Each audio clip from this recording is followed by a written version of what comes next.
Something new and challenging para sa cast ng upcoming GMA series na My Sister's Game. Tatalakayin nito ang issue ng mental health. Kaya ang cast kinailangan mag-research para sa kanilang roles. Makichika kay Nelson Canlas.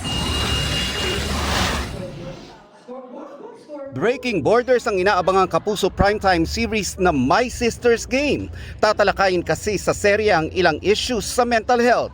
Bibida rito ang magkasintahang sina Derek Monasterio at El Villanueva, kasama si Ashley Ortega. I really have to do some research about it.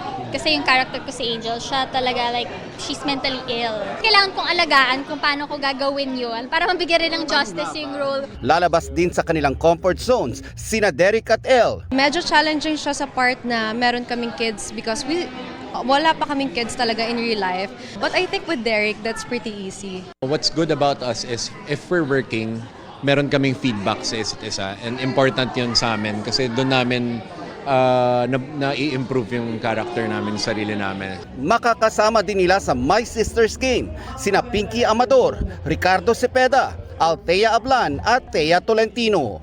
Lawyer ako dito. So, as a person na mabilis mag-isip yung brain, kailangan na matutunan ko talaga yung lines kasi may technical words ang pagiging lawyer.